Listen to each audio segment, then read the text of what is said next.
হজের দিন আরাফার ময়দানে যারা অবস্থান করবেন, আল্লাহ তাআলার কাছে কান্নাকাটি করবেন, রব্বুল আলামিন তাদেরকে ক্ষমা করে দিবেন। হাদিসের দিকে লক্ষ্য করলে আমরা বুঝতে পারি, হাদিসে বলা হয়েছে ইয়ামে আরাফা, আরাফার দিন, অর্থাৎ যেই দিনে হাজী সাহেবগণ আরাফার ময়দানে অবস্থান করবেন ওই দিনটাকেই ধরতে হবে। এই জন্য আলেম ওলামা তারা বলেছেন যে আরাফার দিনে রোজা রাখাটাই শ্রেয়, উত্তম।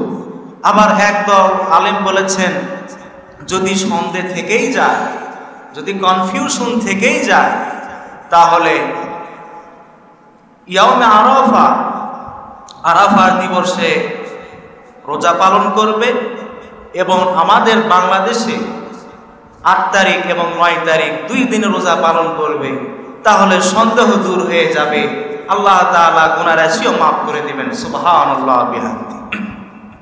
সুতরাং আমরা ইয়াউমে আরাফা অর্থাৎ আরাফার দিনে সিয়াম পালন করব, আল্লাহ তাআলা যেন তৌফিক দান করেন, আমরা বলি আমিন। সম্মানিত হাজিরিন, এরপরে আসতেছে কুরবানি, রক্ত প্রবাহিত করার দিন আসতেছে, আল্লাহ পাকের নৈকট্য অর্জনের দিন, কুরবানির দিন। এই কুরবানি ইব্রাহিম আলাইহিস সালামকে আল্লাহ তাআলা কয়েকটি বিষয়ে পরীক্ষা করেছিলেন। সুবহানাল্লাহ বলেন। আল্লাহ রাব্বুল আলামিন বলেন وَإِذِ ابْتَلَى إِبْرَاهِيمَ رَبُّهُ بِكَلِمَاتٍ فَأَتَمَّهُنَّ। রব্বুল আলামিন বলেন ইব্রাহিমকে আমি কিছু বিষয়ে পরীক্ষা করেছিলাম, আর প্রত্যেকটি পরীক্ষায় ফাতাম্মাহুন্না, গোল্ডেন এ প্লাসে ইব্রাহিম উত্তীর্ণ হয়েছিলেন। বলেন সুবহানাল্লাহ। পরীক্ষা করেছিলেন অগ্নিকুণ্ডে, নমরুদ তাকে অগ্নিকুণ্ডে ফেলে দিতেছে। এখন ফেরেশতা এসে জিজ্ঞাসা করতেছে আপনাকে অগ্নিকুণ্ডে নিক্ষেপ করা হবে, আমার কাছে সাহায্য চান। ইব্রাহিম আলাইহিস সালাম কি সাহায্য চেয়েছিলেন? ইব্রাহিম আলাইহিস সালাম তিনি বলেছিলেন আমি অগ্নিকুণ্ডে পুরে ছাই হয়ে যায়, তারপরে আমি ঈমানের উপর অবিচল থাকবো। জোরে বলেন সুবহানাল্লাহ।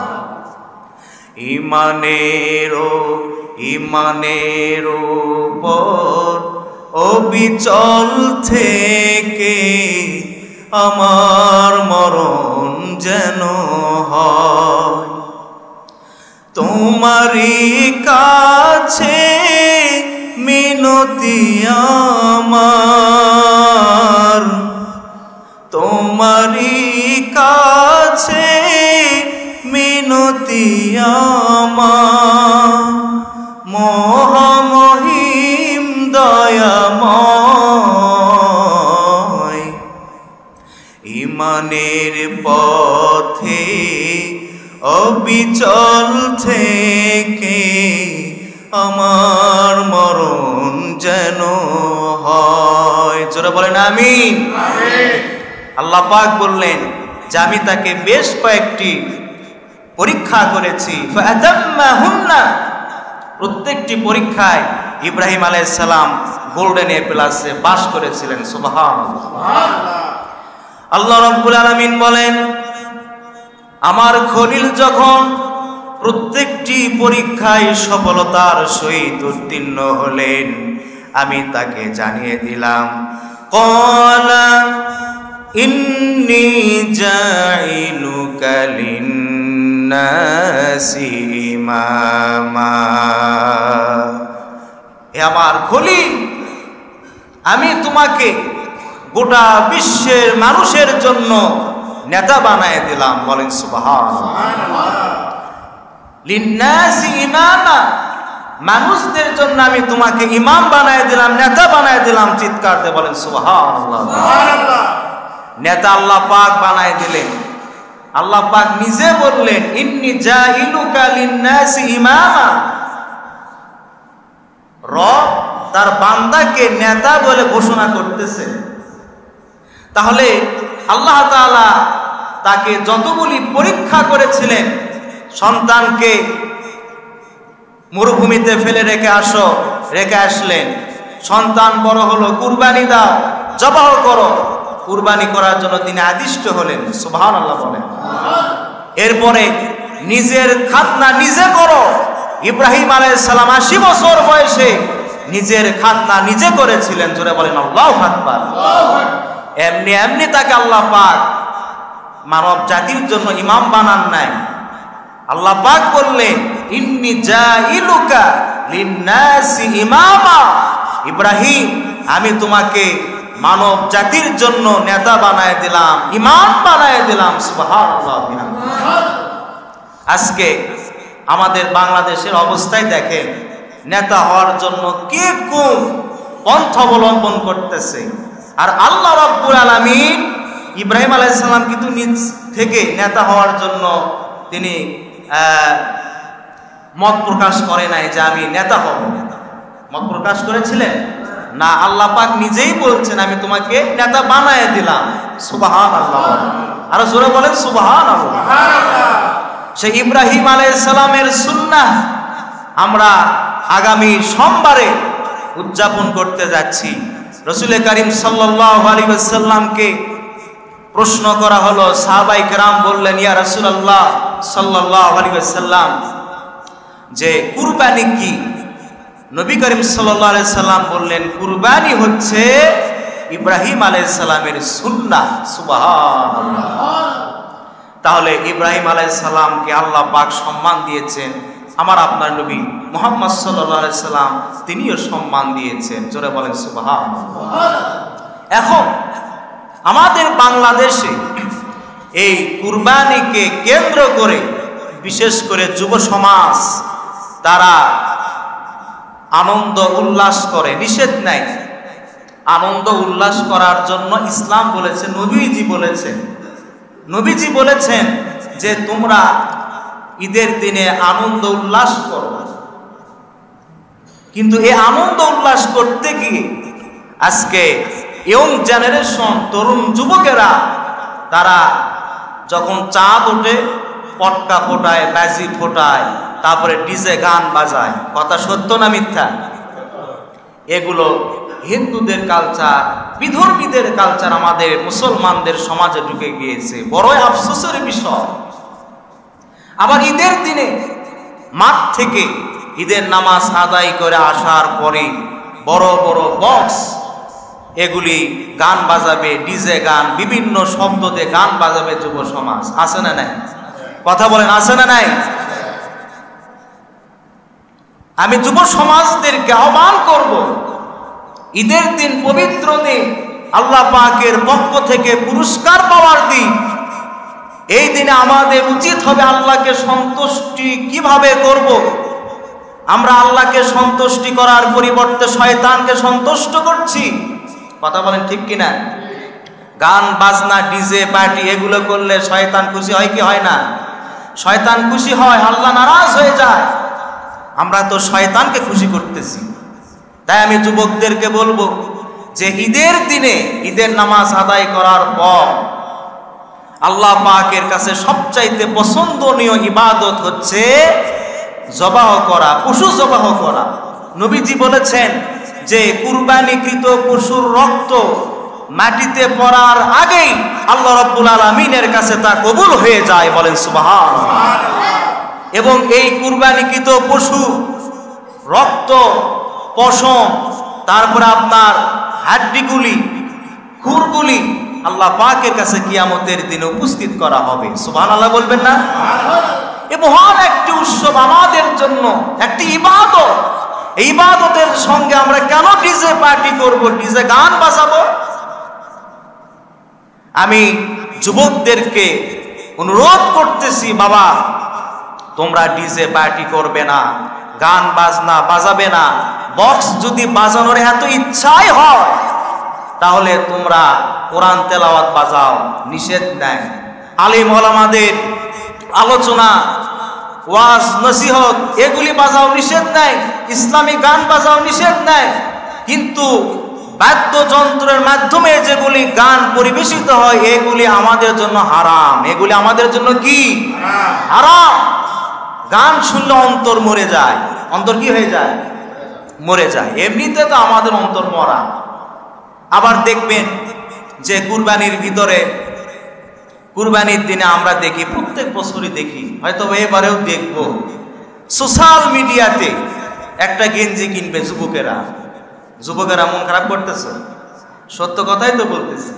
একটা গেঞ্জি কিনবে, গেঞ্জির সামনে লেখা আছে একদিনের কষাই। কি লেখা আছে বলেন না কেন? একদিনের কষাই।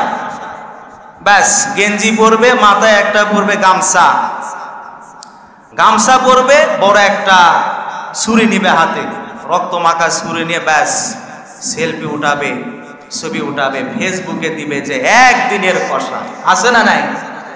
এগুলি করা যাবে না। আবার দেখবেন যে কুরবানির সাথে সেলফি তুলতেছে। হায় রে সেলফি! সারা বছর সেলফি তুলে হাউস মিটলো না। গরুর সাথে মুসলমানরা সেলফি তোলে, গরু জিবাহ ব্যবহার বের করে, ওই যুবকেরাও জিব্বে ব্যবহার বের করে দিলে একটা ক্লিক, উঠে গেল কি সেলফি। High high selfie! আছে না নাই বলেন? সুতরাং একদিনের কষায় এই গেঞ্জি পরে এই ছবি ফেসবুকে দেওয়া যাবে না। কারণ কুরবানি আমরা পেশ করতেছি আল্লাহকে সন্তুষ্ট করার জন্য। ঠিক কিনা বলেন? মানুষকে দেখানোর জন্য নয়। কুরবানির পশুর ছবি ফেসবুকে দেওয়া যাবে না, সেলফি তুলে ফেসবুকে দেওয়া যাবে না। এটা হারাম, নিষেধ। কারণ এটা হচ্ছে একটা ইবাদত। আল্লাহর সঙ্গে বন্ধুত্ব করার জন্য, আল্লাহর সন্তুষ্টি অর্জনের জন্য আমরা কুরবানি পেশ করে থাকি। এটা মানুষকে দেখানোর জন্য আমরা কুরবানি দেই না। অনেকে আছে, কততে গরু কিনছো? বা 2,60,000 65 টাকা দিই। আর একজন চিন্তা করো, ওই যদি 2,60,000 65 টাকা দিয়ে কুরবানি কিনে, তাহলে তো আমাকে অবশ্যই 3 লক্ষ টাকাতে কুরবানি কিনতে হবে, নাহলে তো আমার মান সম্মান থাকে না। এটাও কিন্তু করা যাবে না। কুরবানি পশু ছোট হোক বড় হোক, খাটো হোক বেটো হোক, যে রকমই হোক, মানুষের প্রশংসা পাওয়ার জন্য নয়, আল্লাহ পাকের সন্তুষ্টি অর্জনের জন্য আমরা কুরবানি পেশ করব। ইনশাআল্লাহ বলেন? ইনশাআল্লাহ বলেন? এই জন্য যুবকেরা, একদিনের কষাই এই লেখা গেঞ্জি তোমরা কিনবে না। না কিনছো? একদম কিনবা না। আল্লাহ তাআলা আমাদেরকে মাফ করুক। আমরা বলি আমিন। জোরে বলেন আমিন। একটু জিকির করেন লা ইলাহা ইল্লাল্লাহ, জোরে লা ইলাহা ইল্লাল্লাহ, সুবহানাল্লাহ,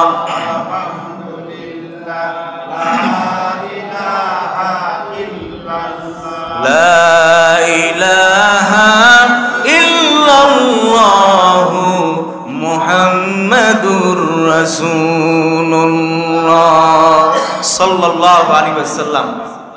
সম্মানিত হাজিরিন, এখন কিছু মাসলা মাসাইল বলবো জানার জন্য, যদিও সবাই আমরা জানি, তারপরেও আমরা বলবো এজন্য যাতে করে কুরবানি যেন আমাদের বিশুদ্ধ হয়। আমরা বলি আমিন। জোরে বলেন আমিন। অনেকে প্রশ্ন করে থাকেন যে হুজুর, মৃত ব্যক্তির পক্ষ থেকে কুরবানি দেওয়া যাবে কি না? জানার দরকার আছে না নাই? প্রশ্ন, মৃত ব্যক্তির পক্ষ থেকে কুরবানি দেওয়া যাবে কি না? জবাব, মৃত ব্যক্তির পক্ষ থেকে কুরবানি দেওয়া যাবে। তবে কোনো ব্যক্তি যদি ওসিয়ত করে যায়, অ্যাটেনশন প্লিজ, কোনো ব্যক্তি যদি ওসিয়ত করে যায় যে আমি মরে যাওয়ার পর বা মারা যাওয়ার পর প্রত্যেক বছর আমার নামে তোমরা কুরবানি দিবা, তাহলে ওই জবাইকৃত মানে যে কুরবানি দিবেন মৃত ব্যক্তির নামে কুরবানি দেওয়া যাবে। তবে ওই পশুর গোশত খাওয়া যাবে না। আমি আবারও বলি, মৃত ব্যক্তির নামে কুরবানি দেওয়া যাবে এবং গোশত খাওয়া যাবে। যদি ওসিয়ত করে যায় যে আমার নামে কুরবানি দিবা প্রত্যেক বছর মৃত ব্যক্তির পক্ষ থেকে, তাহলে ওই মৃত ব্যক্তির নামে ভাগে যে কুরবানি দিলেন ওই ভাগের গোশত পুরোটাই সাদাকা করে দিতে হবে। কথা কি ক্লিয়ার? কথা কি পরিষ্কার? মৃত ব্যক্তির নামে যে ভাগ দিবেন, কুরবানি দিবেন, সম্পূর্ণ সাদাকা করে দিতে হবে, দান করে দিতে হবে, গরিবদের মাঝে বন্টন করে দিতে হবে, খাওয়া যাবে না। অনেকে প্রশ্ন করেন, হুজুর যে মুহাম্মদ সাল্লাল্লাহু আলাইহি সাল্লামের পক্ষ থেকে কুরবানি দেওয়া যাবে কিনা?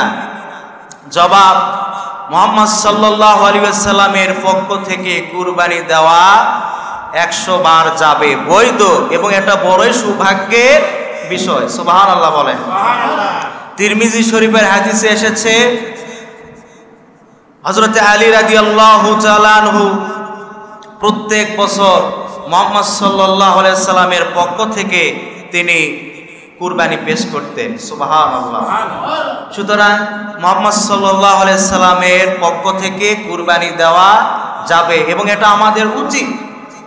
কারণ আল্লাহর হাবিব মুহাম্মদ সাল্লাল্লাহু আলাইহি সাল্লাম তিনি প্রত্যেক বছর যতদিন হায়াতে বেঁচে ছিলেন তিনি প্রত্যেক বছর তার উম্মতের পক্ষ থেকে কুরবানি পেশ করতেন। সুবহানাল্লাহ বলেন।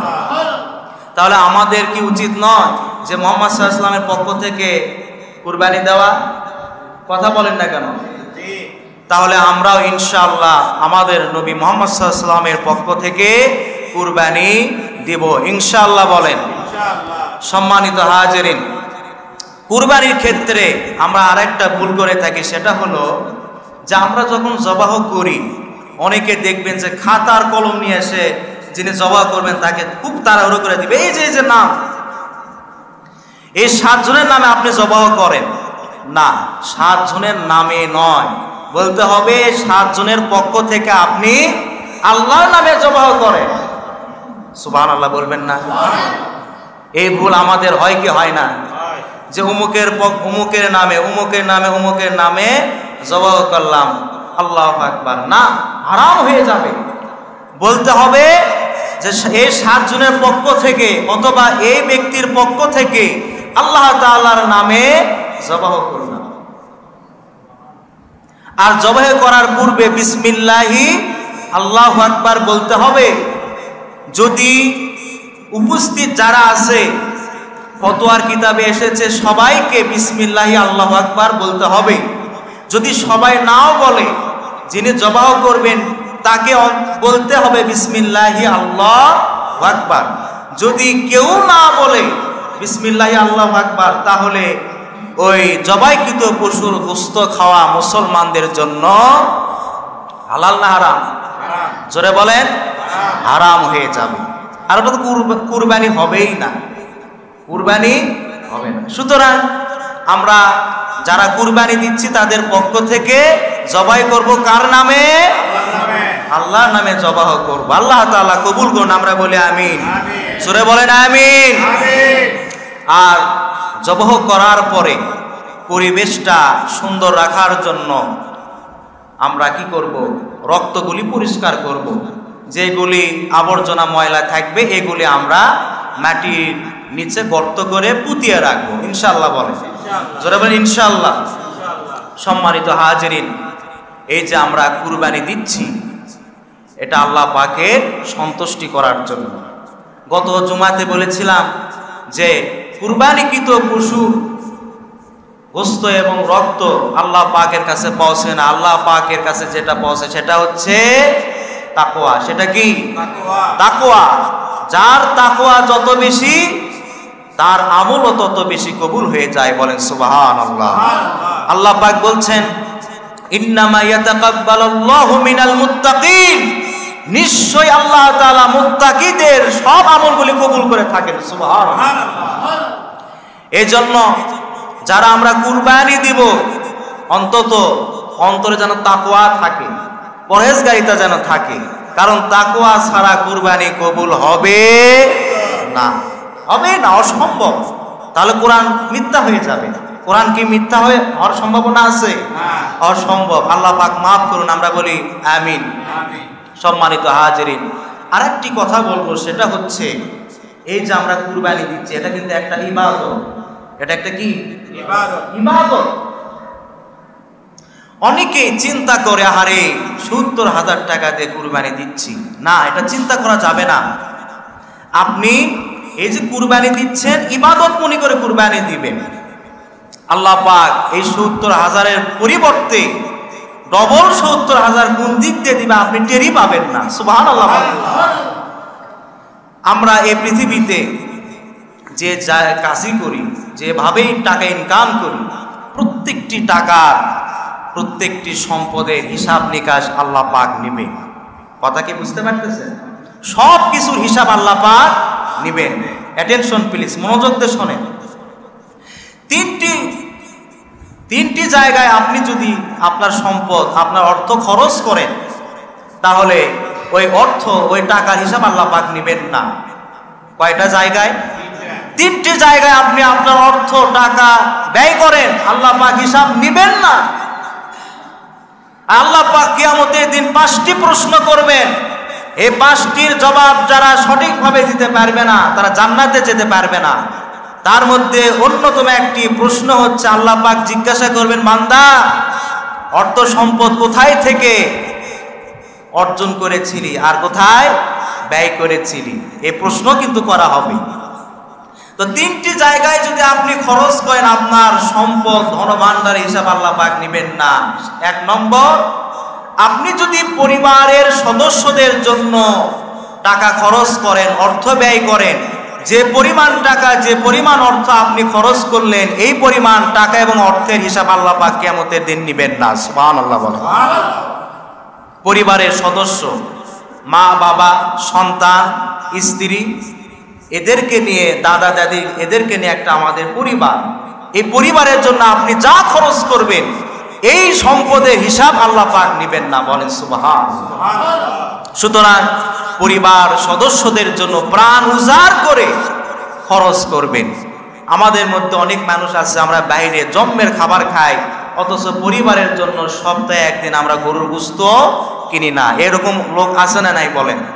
বন্ধুদের সাথে আড্ডা দিতে গিয়ে 1000-2000 টাকা খরচ করতেছে, অথচ পরিবারের জন্য 500 টাকা খরচ করতে রাজি নয়। এরকম লোক সমাজে আছে না নাই বলেন? 2 নম্বরে, আপনি যদি আল্লাহর রাস্তায় খরচ করেন, যে পরিমাণ খরচ করবেন, এই পরিমাণ অর্থ এবং সম্পদের হিসাব আল্লাহ পাক নেবেন না। বলেন সুবহানাল্লাহ। এই যে মসজিদ, এই মসজিদে আপনি যদি টাকা দান করেন, এই টাকার হিসাব আল্লাহ পাক কিয়ামতের দিন নেবেন না। সুবহানাল্লাহ বলেন। একজন গরিব মানুষ পড়াশোনা করতে পারতেছে না, মাদ্রাসায় পড়ে, দামি দামি কিতাব কিনতে পারতেছে না, আপনি তাকে কিছু টাকা দিয়ে হেল্প করলেন, বাবা এই টাকা দিয়ে তুমি একটা মাসলা, কি বলে, মাসলা মাসলে একটা কিতাব কিনে নিবা। এই টাকা যে দিলেন, এই টাকার হিসাব আপনাকে দেওয়া লাগবে না। সুবহানাল্লাহ বলেন।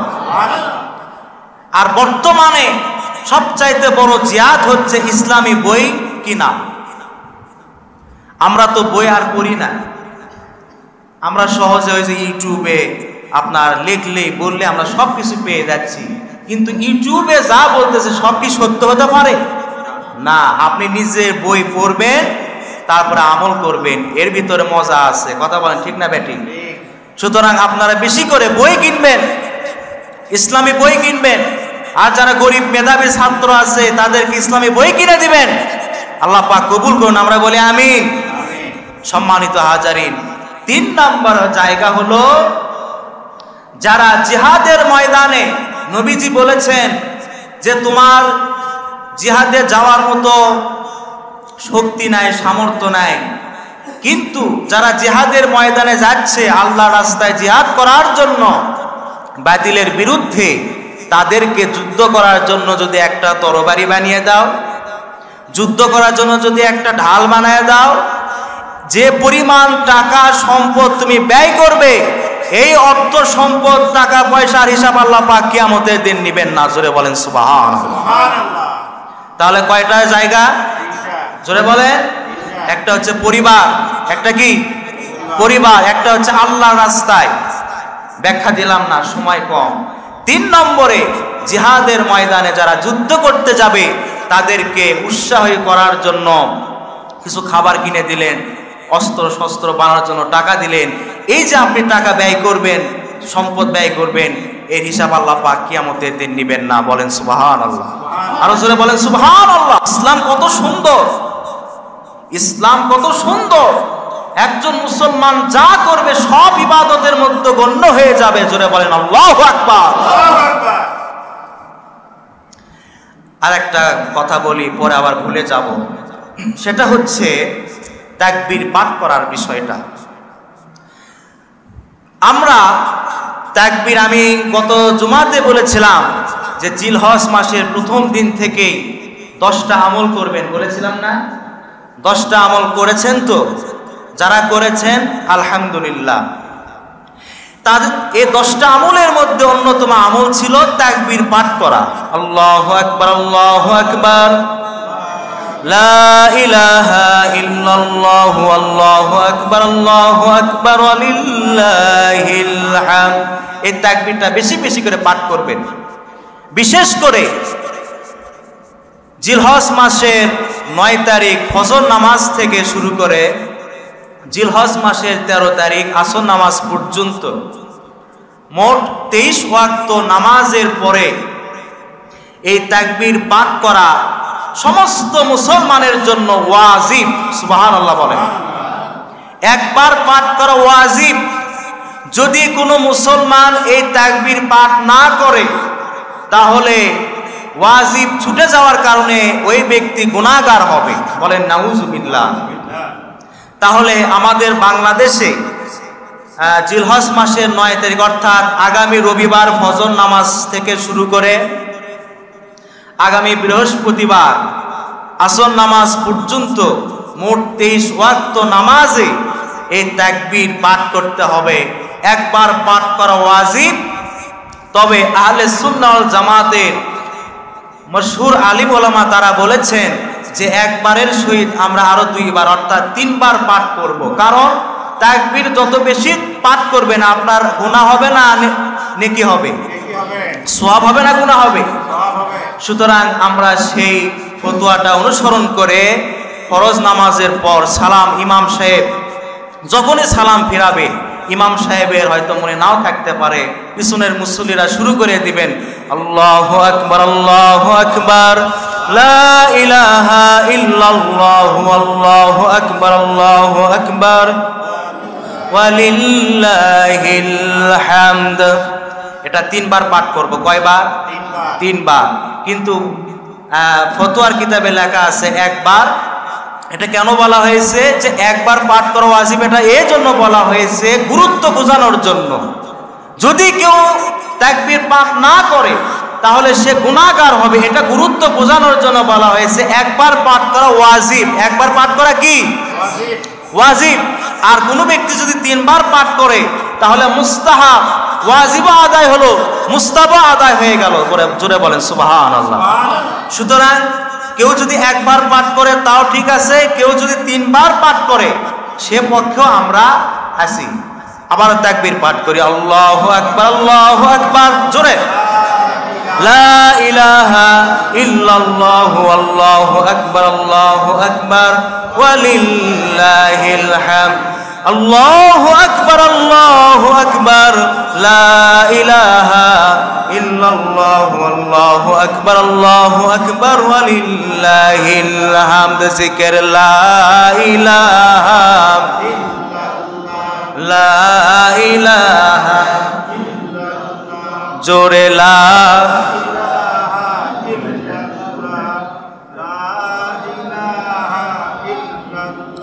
সুবহানাল্লাহ, আলহামদুলিল্লাহ,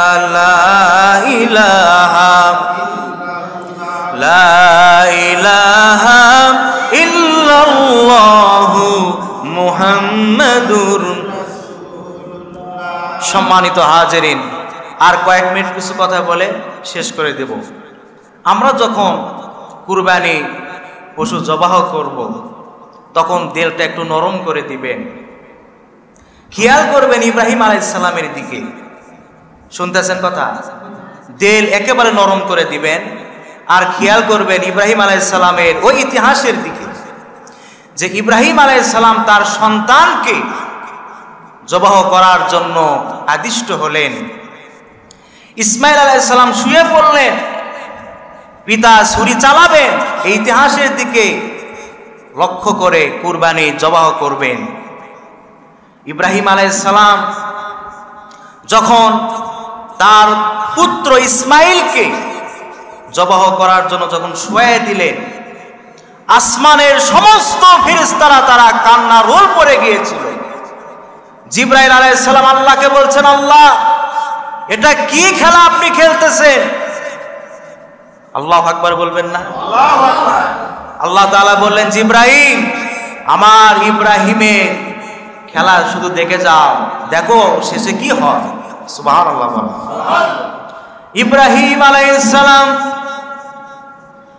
ছুরি চালাবেন, ইসমাইল আলাইহিস সালাম বললেন, আব্বা জান আপনি আমাকে আমার হাত পাটা একটু বেঁধে নেন, ছুরির আঘাতে কষ্ট লাগবে, ব্যথা লাগবে, এই জন্য আমার হাত পা নড়াচড়া করতে পারি।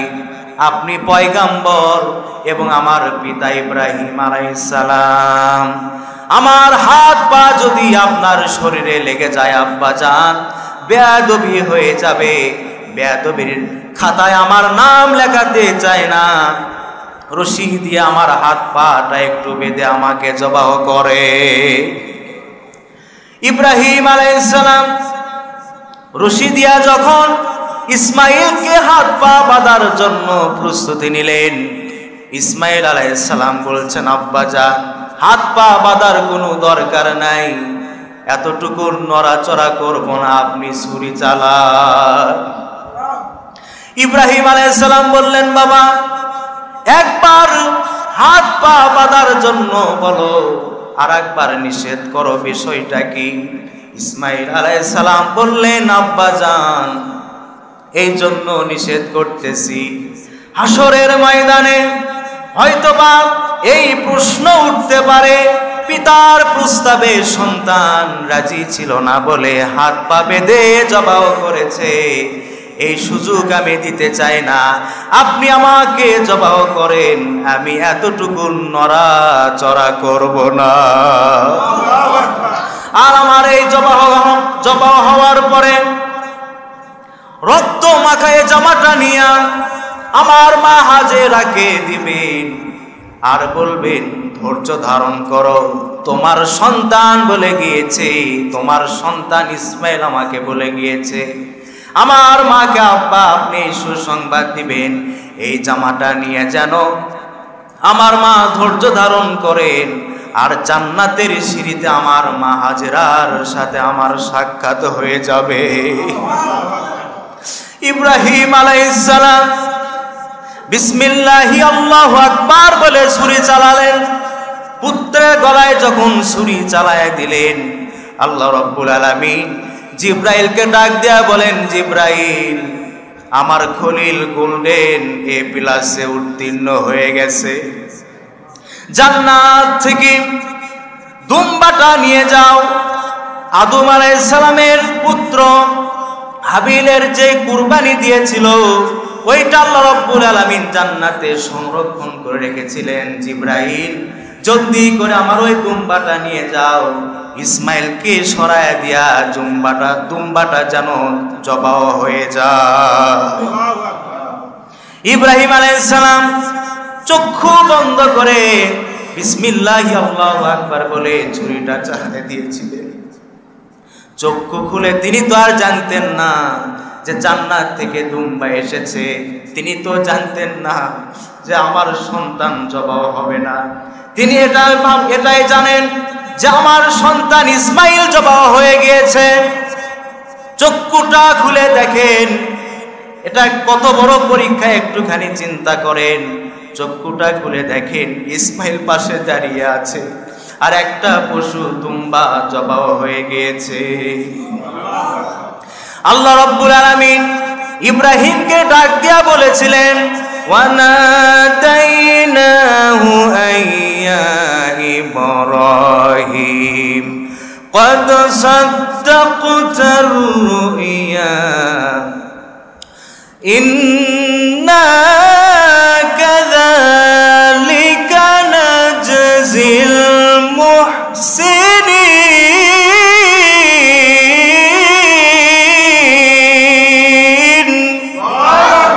আল্লাহ রাব্বুল আলামিন ইব্রাহিমকে ডাক দিয়া বললেন, হে ইব্রাহিম, তোমার স্বপ্নটা বাস্তবে রূপ দিয়েছ, আর আমি তো সৎ কর্মশীল বান্দাদেরকে এইভাবেই পুরস্কৃত করে থাকি। আমরা আল্লাহ রাব্বুল আলামিনের কাছে ফরিয়াদ করব, রব্বুল আলামিন ইব্রাহিম আলাইহিস সালাম আপনার সন্তুষ্টি অর্জনের জন্য যেভাবে কুরবানি পেশ করেছিলেন, আমাদের অন্তরটাও সেরকম করে দেন। আমরাও যেন আপনার সন্তুষ্টি অর্জনের জন্য যেন আমরা কুরবানি পেশ করতে পারি। আল্লাহ, ইব্রাহিম আলাইহিস সালামের কুরবানি আপনি কবুল করেছিলেন, আমরা তো গুনাহগার। আল্লাহ, ইব্রাহিম আলাইহিস সালামের মতো আমাদের কুরবানি আপনি কবুল করে নেবেন। জোরে বলেন আমিন।